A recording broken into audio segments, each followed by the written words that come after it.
Aujourd'hui, à Xbox Go, on va parler de l'extension numéro 10 du jeu Carcassonne Tous en piste, ou si vous préférez en anglais, Under the Big Top.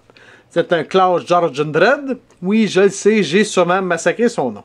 C'est un Z-Man Games, c'est un 2H6 joueurs, c'est un 7 ans et plus.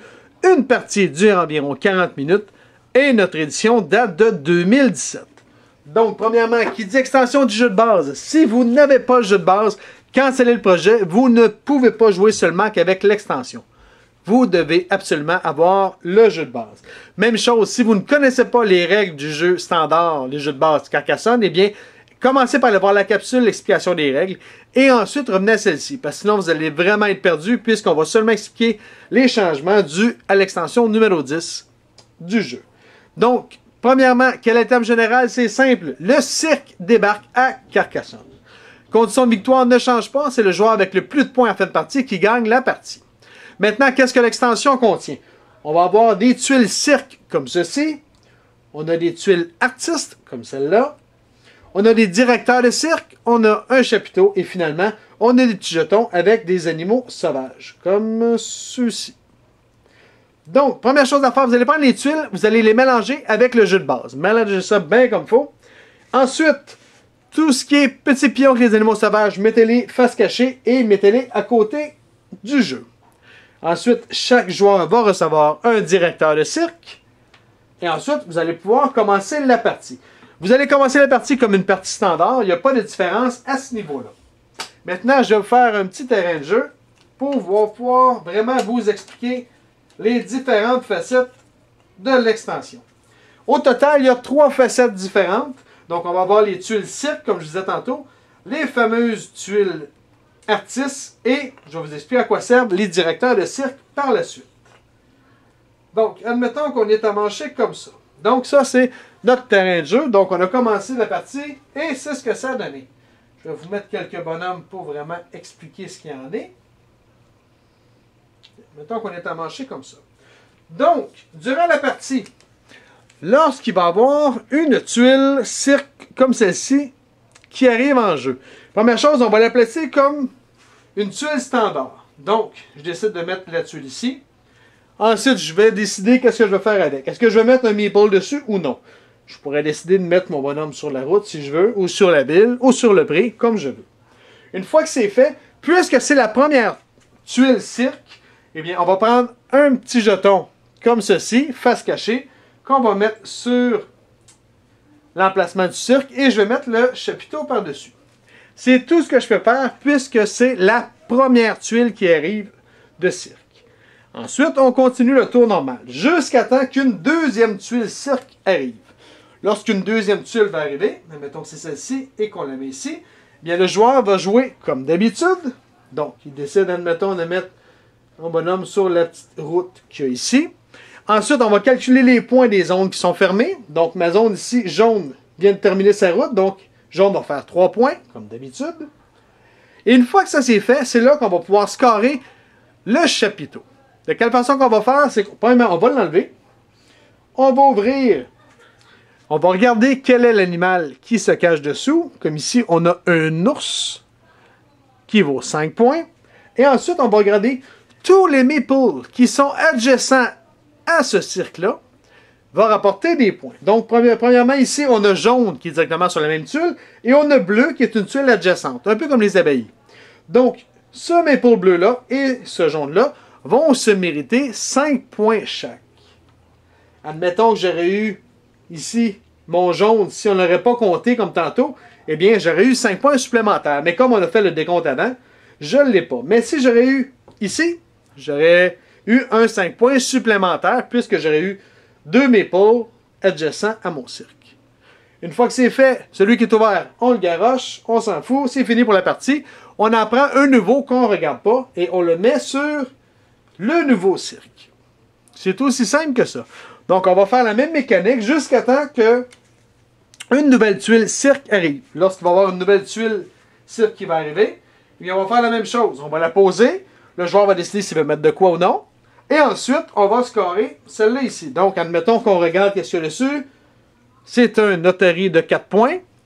Ici, comme on peut voir, il y a 1, 2, 3 bonhommes bleus. Donc, bleu ferait 12 points grâce à notre fameuse otarie. Ensuite, on le jette, on en sort un nouveau qu'on met ici et on met un chapiteau dessus, etc. En fin de partie, on va révéler qu'est-ce qu'il y a sous le chapiteau et tous les mépaules alentours vont faire des points qui ont rapport avec notre fameux chapiteau. C'est aussi simple que ça. Maintenant, je vais vous parler des fameuses tuiles artistes. Les tuiles artistes comme ceci. Donc, à mon tour, admettons que j'ai cette tuile-là, eh bien, je vais la poser comme toujours. Donc, j'essaie de la poser ici. Ensuite, j'ai le choix. Soit je mets ma tuile, comme que un maple comme d'habitude, soit sur le pré, sur la ville aussi, sur une route, tout dépendant de ce qui traîne dessus. Ou sinon, si je veux, je pourrais décider de mettre mon maple sur une des deux cases artistes qu'il y a sur la tuile. Comme vous voyez, il y a deux espaces pour recevoir des bonhommes. Donc, j'ai joué mon tour, j'ai décidé de mettre le maple sur la petite case artiste. Plus tard dans le jeu, s'il y a un joueur qui décide de venir jouer ici, je vais prendre une autre tuile, celle-là, ça risque d'être plus compliqué. Laissez-moi une seconde. On va trouver de quoi qui fait là. Tiens, mettons que j'ai un bonhomme qui joue ici. S'il le désire, il peut jouer soit sur sa tuile, donc un pré, une route, etc. Sinon, puisqu'il est adjacent à la tuile artiste, il pourrait jouer sur l'espace qui est libre à côté du mien. Il faut absolument que la tuile posée soit adjacente à la tuile d'artiste. Si je joue ici, je ne peux pas jouer là. Il faut vraiment que ça soit adjacent. Donc c'est adjacent, j'ai mis mon bonhomme là. Mon tour est fini. Maintenant, plus tard dans la partie, c'est à moi, je joue ici. Bien, si je veux, je peux ajouter un bonhomme également sur la tuile artiste. Pour l'ajouter, puisqu'il n'y a plus d'espace, je vais mettre le bonhomme sur leurs épaules. Comme ceci, pour former une pyramide. Les tuiles artistes ne peuvent jamais avoir plus de 3 bonhommes comme ceci. Une fois qu'ils ont 3 bonhommes, c'est à ce moment-là qu'ils vont pouvoir être scorés. Par contre, ils ne peuvent pas être scorés une fois qu'on met le bonhomme dessus. Ils vont être scorés plus tard dans la partie. Comment? C'est simple. Si à mon tour, je décide de jouer cette tuile-là, ici, ou je pourrais même jouer une tuile ici, et que je décide de ne mettre absolument rien sur la tuile, c'est à ce moment-là que je peux décider de faire scorer cette pyramide-là. Même si je suis le joueur rouge et que présentement il y a juste du jaune et du bleu, je pourrais décider de la faire scorer pour enlever des points, par exemple, à cause du chapiteau. Pour être certain que les chapiteaux ne ferment pas puis eux fassent bien des points. Donc, je pourrais décider, même si je suis le rouge, de faire les points et d'arrêter ça là. Pour ce qui est du scorage de points, c'est simple. Chaque maple d'une pyramide rapporte 5 points. Donc, dans cette pyramide-ci, jaune pourrait faire 10 points et bleu ferait 5 points. Donc, une fois que quelqu'un décide de scorer, on les enlève, on donne les points et c'est fini. Plus tard dans la partie, admettons que c'est à mon tour et je décide de jouer ici. Si je veux, même s'il y a déjà eu quelque chose sur cette pyramide-là, je pourrais décider de rejouer sur cette pyramide-là en mettant un bonhomme comme ceci. C'est bien. Maintenant, en fin de partie, si la pyramide est incomplète, eh bien chaque bonhomme va rapporter 5 points au joueur qui était dessus. Donc ça, c'était pour les tuiles artistes et les pyramides. Maintenant, dernière chose, les directeurs de cirque. Les directeurs de cirque, c'est simple. Vous faites comme si c'était un maple standard. Sauf qu'ils n'ont pas le droit d'être sur les pyramides de tuiles artistes. Mais sinon, c'est comme un bonhomme standard. À une différence près que je vais vous expliquer, ça ne sera pas trop long. Admettons que je décide de jouer et de mettre... Attendez une seconde. Tiens, je joue ici.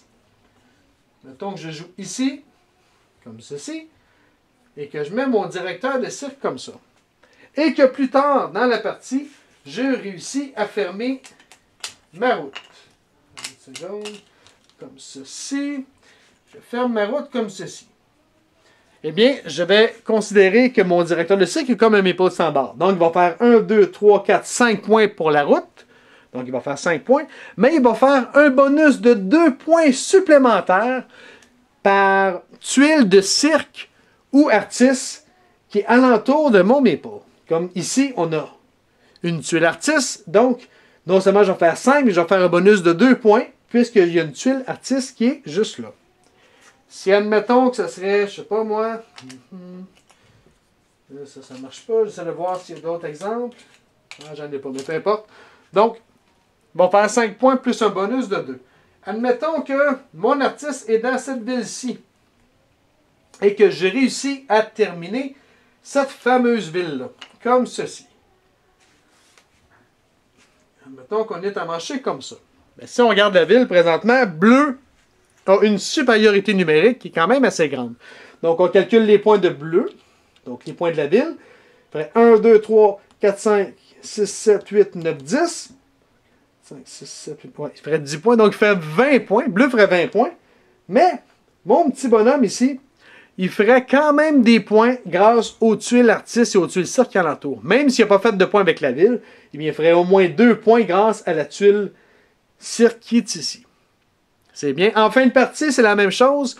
Le directeur de cirque va faire 2 points supplémentaires, tout dépendant où est-ce qu'il finit, s'il y a des tuiles de cirque ou des tuiles artistes alentour, même s'il est sur un prêt.